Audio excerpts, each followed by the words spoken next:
Hello everybody, my name is Aceface. Today I'm going to be running some more T5 Abyss to get more dank ISK. I'm on this blitzing spree or farming spree of T5s and it's just absolutely amazing.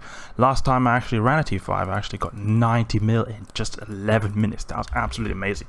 So the first wave we've got here is Charybdis Tyrannos, and Charybdis is basically the only one that can be deadly. And also, when there's a lot of Illuminators, you always want to go for the Illuminators first, because these guys will make your signature radius go like through the roof. And if you got a big signature radius, Charybdis will have an easy time hitting you, and you do not want that to happen. And it also increases the chance of wrecking shots, as far as I understand. So really, you want to take out the Illuminators as fast as possible, ASAP. Alright, let's go for the extraction node. Yes. And go for this guy, and we'll start shooting the other extraction nodes as well while we're on the way. Okay, let's go for this guy. Split them. Always want to split drones, guys. Always want to split drones to get the max amount of time or dealt to the NPCs in terms of damage. Let's see, now we've got an extraction node 25 kilometers away. Let's go for this. Don't want to forget about this. You know, you don't want to go to 100 kilometers to the next extraction node and then you just forget the one over here. That's really going to be really annoying. That'll be a bummer. We want to maximize the amount of time, or minimize the amount of time we spend in the Abyss to be able to get as much ISK as possible, because that's the name of the game. It's quite interesting, actually, that, you know, I often, when I do these like farming things, I'm not used to like filming them a whole lot, but I think it's actually quite interesting how just actually filming these, talking at the same time is actually quite interesting. Just explaining to you guys what I'm doing, because this is actually something that I noticed that a whole lot of people don't do, is because, you know, you've got a very high barrier to entry in terms of the T5s, and I can understand why not a lot of people do them, because, you know, due to this barrier of entry, you know, people don't want to risk these really expensive ships. And if you've got an expensive ship, you know, you dial it in them, it's going to put you back quite far. And, you know, one of the big rules in EVE is don't, you know, fly something you don't afford to lose. And actually, I break this rule a lot.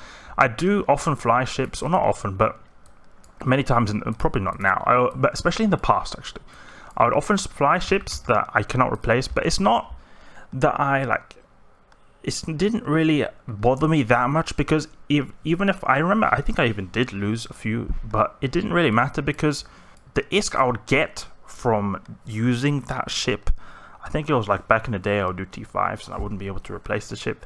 Then even if I lost the ship, I just knew that it'll be so much quicker if I use the ship. And even if I did lose the ship, I'll just go back to my T4 running ship. So it didn't really bother me that much. Like, even if I think I even did lose my ship once, and then I just went back to T4s. So like a hard rule, I'd say, this, like, don't fly what you afford to you lose, but it does help. Like, you know, say if I lose my T5 running ship, I'll probably want to do T5s again to get it back as quickly as possible, or to get more ISK as quickly as possible.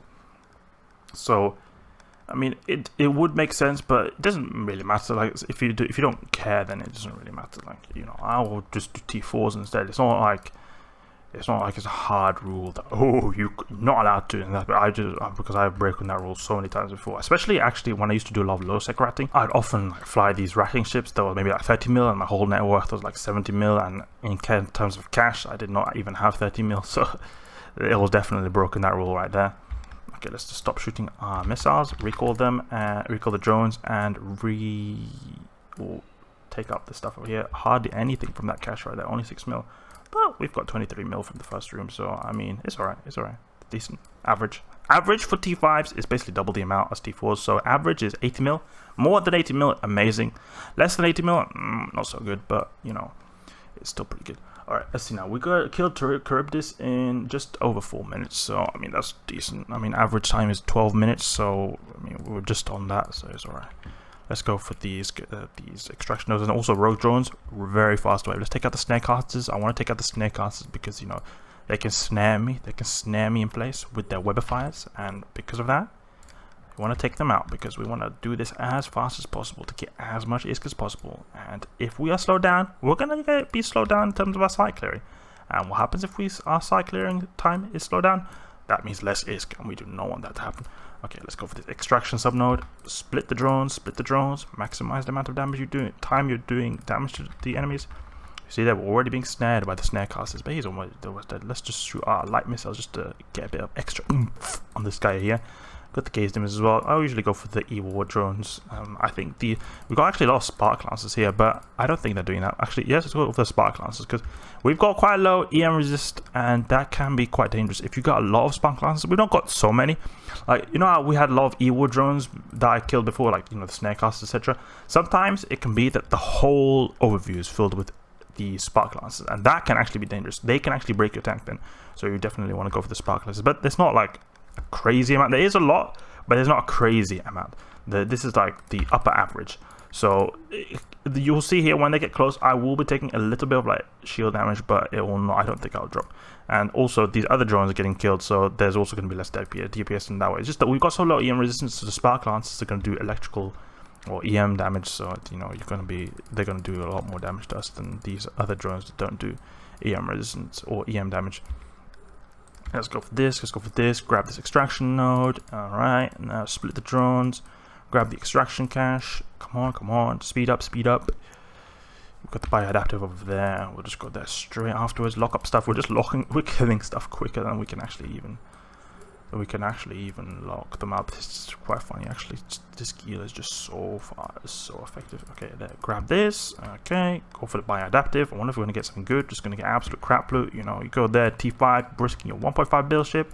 Just say, oh, here's 2 mil from a bioadaptive. Thank you, come again. Okay, let's split up this. Bioadaptive, come to Papa, bioadaptive. We've got the drones here. They're actually kind of like, I think they're just doing a bit of kiting on the drones themselves, these guys here, because they're like keeping it 50 kilometers. Usually I've noticed the AI of the drones, rogue drones, is that they go as close as possible, especially the attack drones like the Spark Lancers. I think they're going in here because sometimes you'll notice that they just hover at 50 kilometers away, and it usually means that they're trying to attack your own drones. So like, for example, say your drones are out here, and then if they're going for your own drones, they'll just stay at their 50 kilometers. So even though you're traveling, they won't go after you. Otherwise, normal default like movement pattern I've noticed of the rogue drones is that they just keep going as close as possible as you, because the rogue drones have like blasters, so they need to obviously get in that range to be able to do damage to you. We've got orange cloud, but we just got so good capacitor, it really does not matter. You can see here we've got, you know, even stable capacitor even with the orange cloud. Recall drones. We want to save as much time as possible. Let's see, where's our time? 8.5, no, 7.5, and we've got 52 mils. Pretty decent. 46 mil actually. Never mind. Okay, maybe not so good, but we recall our drones. And I can imagine to many people this can see like, what, 46 mil just like that in 7 minutes? But for the average T5s I'm talking about, it is not that good. You can get better. Trust me, you can get better. I got once 90 mil in 11 minutes, or at least the last time. Not once. It was just the last time. You know, it's not like you know, off time. You know, I have a few times actually got the 200 mil drops actually. I got like this really good mutaplasmid, sometimes even 300 or 400 mil with these really good skill books that actually can drop. But they can actually drop from any filament, so it's not just T5s. You can actually get the small disintegrated specialization from anyone. Also, I've noticed a small disintegrated specialization skill book, that really expensive one that you can sell for hundreds and hundreds of millions. It's actually gone down in price. It used to go for a lot more. Like, I remember at one point it went for 700 mil. Now it only goes for like 190 mil, something like that. Maybe it'll be even less by the time this video actually comes up. Because what I do is often I film a lot of videos at one point and then I just upload them in the future. So it'll often happen that I have like a schedule of videos to upload. So usually my videos will come out in a different time to when I actually upload them, or slightly a few days ahead or something like that. So the prices are going to be changing all the time. Maybe it'll be even like go down to 100 mil. And honestly, I think that's good because I've been holding off buying those skill books because I've not trained them. But eventually I want to be able to train the Tech 2 Trig Larving weapons with the small disintegrator specialization, and you know, in general the disintegrator specialization. And when that happens, you know, I don't want to pay 700 mil for a skill book, so it'll be nice. The prices are going down. It's just perfect for me because right now I'm actually getting to the point where I would want to train them. I've actually I think I even am. Let's see now in my skills. Let's see now, where is this? Small precursor weapon 5. Okay, so we're going to actually have it. So you see it here, it's coming up actually. Grab this. Okay, 12 mil. And we've got a Leshak blueprint. Okay, so I mean, it's not the best loot, 67 mil, but we got a Leshak blueprint which is worth about 10 mil, I think, or something like that, maybe 7 mil. So I mean, we're gonna get about like 75 mil from this, I think. So that'll be still pretty decent, actually, pretty decent. I'm not unhappy. Like, it's still slightly below average, but I'm still happy. You know, from the T4s where I averaged like 30, 40 mil, something like that.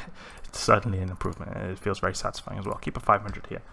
So let's see, what is the time here? Just under 10 minutes right now, but we've got a whole lot of crews to chew through. These watchmen have, they're quite a bit harder to get through compared to the standard Ephialtes. Ephialtes, he is very weak, but these Lucid guys, they're pretty strong. They're pretty strong. Okay, well, at least you lose your light missiles on this guy here to take him out, because my heavy missiles are hardly doing any damage because we just got one heavy missile launcher. It's just made to pop the extraction nodes or extraction cans. It's not made to actually do particular amount of damage, but it can help a little bit when I put it on, you know, just do a bit of extra damage. Okay, split this drone up here, and I think we're taking quite a bit of drone damage because, first of all, I think, no, they were attacking it before, I think.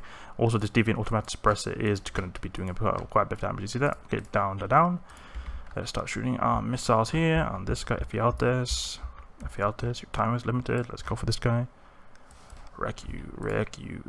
Okay, let's see now. He's idle. Let's go for this one here. Okay, it's good to be of muting, but it's alright. Just 2 sentinels. They have actually quite strong newts, I've noticed, if they get close, but they're pretty easy to kill, a lot easier than Vedmax, I've noticed, at least. Because I can split my drones and still kill them in a reasonable amount of time. I noticed that if I split my drones with Vedmax, it's going to take forever to kill a Vedmax, especially since they have a lot of remote reps. These guys don't have so much remote reps. I don't even think they have remote reps. Maybe they do, actually. You can see I saw a bit of an animation for remote repping, but it's not at all as strong as the Triglavian remote rep. The Triglavian remote reps are absolutely crazy. Okay, so we finished this site in just over 11 minutes, and we got like 75 mil, so that's amazing. Alright, T5 site done. Thanks for watching, guys. Hope you enjoyed, and if you did, please leave a like and subscribe. I'll catch you guys later.